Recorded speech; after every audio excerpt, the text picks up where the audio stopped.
चुनाव के बाद सही मायने में पहली बार ये कार्यकर्ता सम्मेलन इसलिए रखा गया कि चुनाव में लोग काफ़ी थके हुए थे, खूब मेहनत किए।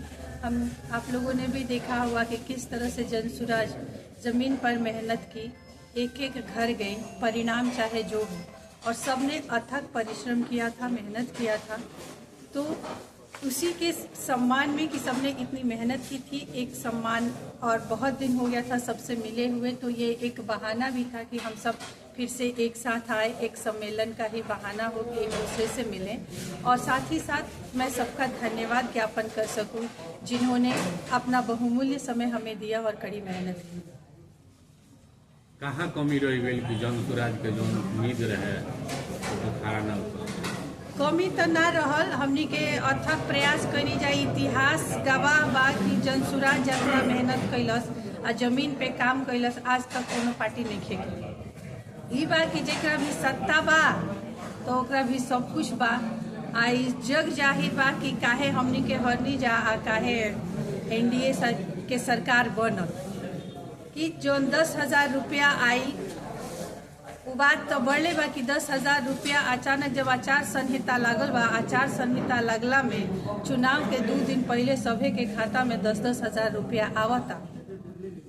तो भाई बदलाव तो होइबे करी, जिसकी लाठी उसकी भैंस। जेकर सरकार रहल ओकर दबदबा बनल रहल, लेकिन अब की बारी ना चली। हमने के फिर से अपन जड़ से शून्य से शुरू करतन जा और शुरू करके जौन हमनी के विचारधारा बा, जनसुराज के जौन विचारधारा बा ओकरा के लेकर के हमनी के फिर से घर घर जाए जा और जनता के जगावे के प्रयास करो।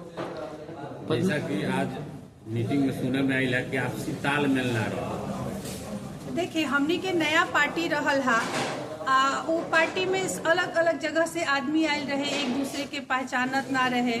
तो वो चीज रहल है कि इस चीज से हमनी के बहुत, इस चुनाव से हमनी के बहुत कुछ सीखनी जा, सबसे मिलना जुलना, परिचय भइल। अब सब आदमी एकजुट हो करके आज सुनले हो खब कि सब कोई अपन अपन सलाह देता कि कौना तरीका से हमनी के अपन पार्टी के मजबूत करे के।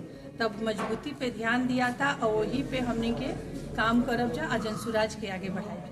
बात कोई जो जवैनिया में पिछला दिन वो काफी ज्यादा मेहनत भी कैनी हुई जब, लेकिन वो तरीका का परिणाम ना आई, का कमी रही? ना परिणाम तो रुआ जान तनी कि बिहार के आदमी के का दुर्दशा बा। आज उहे प्रमाणित भइल फिर से कि एजा जे मेहनत करी, ईमानदारी से काम करी, ओकरा के ना पूछल जाला। जवन की आज बिहार के सबसे पिछड़ेपन के कारण यही चीज प्रशांत जी 3 साल से घूम घूम के सभी के बतैले आ जगैले कि तू लोग के बारे में सोचला से ज्यादा अच्छा बा कि तू अपन बाल बच्चा के बारे में सोचा, अपन परिवार के बारे में सोचा। लेकिन जवैनिया के लोग भी जवैनिया के जो घटना भइल रहे वो भुला गए। तो भुला गई तो कोनो बात नहीं है, कभी ना कभी हमनी पे उनका लोग के विश्वास होई आ जनसुराज आई।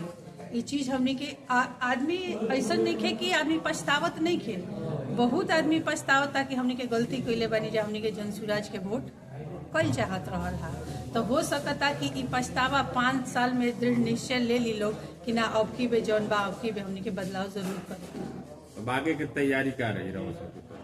आगे के तैयारी रहो, इस सभा में सुनले होखम कि सब कोई कहला सा कि हमनी के जनता खातिर काम करे के, जनता के एक एक गो समस्या खातिर हमनी के खड़ा रहे के, जेकरा से जौन बन पड़ी वो सबके सहयोग करी और हमनी के उखरी के प्लान करके आगे बढ़त जा। काहे से कि हमनी के मकसद ही बा कि बिहार के सुधार करे के बाद जे कमजोर वर्ग बा, जे कमजोर बा, ओकरा के साथ दी आदमी और ओकरा के आगे बढ़ाई, तो सबके हमनी के आगे बढ़ावे के काम करेंगे।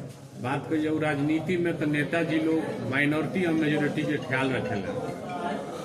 राहुल पार्टी नया रहला, हालांकि भी एको सीट ना आई, फिर भी यूसीजी के मामला पर रउआ सबके का विचार है? देखिए, यूजीसी के मामला पे विचार इहे बा कि हमनी के शुरू से कहते हैं कि हमनी के जात पात के राजनीति नहीं खींचा करत, और ना हमनी के जातीय जो भी अवधारणा लेकर के अभी जो एनडीए अपन काम करता ओकरा के हमनी के सपोर्ट करता नहीं जा।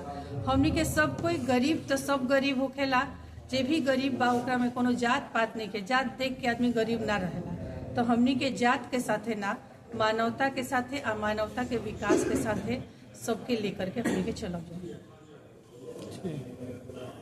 जवैनिया में दीपावली के दिन प्रशांत किशोर जी के आगमन भइल रहे और वहाँ के कहले रहे कि सब कोई जितना भी हो जाए विस्थापित बाड़न उनकरा के रहे के व्यवस्था उपलब्ध करावल जी, उनका साथ में खड़ा होकर के सरकार से भी लड़ल जी। लेकिन चुनाव खत्म हो गई, अभी तक जवनिया के साथ में दोबारा जन सुराज के लोग स्टैंड ना करें। अभी कितना दिन चुनाव खत्म होके भइल पहले रहुआ ये बताए, आ ओकरा बाद कि अभी हमनी के तो सत्ता में बानी जाना, आ हमनी के आज भी उहे बात भइला कि जे भी कमजोर बा, जेकर भी जौन समस्या बा, ओकरा साथे हमनी के खड़ा रह।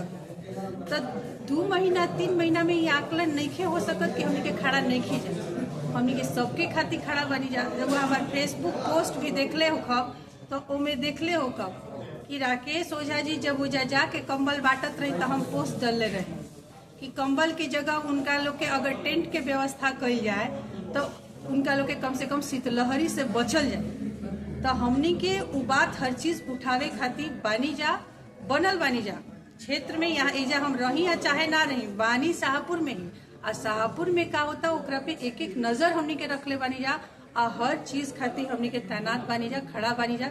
अब संगठन देखी हमनी के कैसे मजबूत होता, एक एक आदमी खड़ा होता। चुनाव के बाद पूरे बिहार में अतिक्रमण के नाम पे जो गरीबन के साथ में भइल विस्थापित कर दिया गई, घर तोड़ दिया गई, वो मुद्दा पे भी जन सुराज अभी तक एक शब्द भी ना अपन प्रतिक्रिया देलस। जन सुराज का बोली? जन सुराज यह बतिया तो सिखैले रहे कि पहले जात पात छोड़ के, अब पार्टी या नेता के चेहरा छोड़ के तू लोग अपना बारे में सोचलो। जब जनता अपना बारे में सोचबे ना करे तब जन सुराज का करी? 3 साल तो जाके घरे घरे ठक ठक नहीं जामने के, आ ये बतिया समझाई नहीं जा, तो जनता के नु सोचे के बा, जेकरा के चुनी तब भुगत। कहीं ना कहीं जन सुराज के भी तो ये मानसिकता रहला कि 3 साल में हम बिहार में जो भी काम कर रहा बनी 3 साल में करके बिहार के सत्ता में अपने आप के ला देवे के बा, ओकरा बाद फिर राज करे के बा।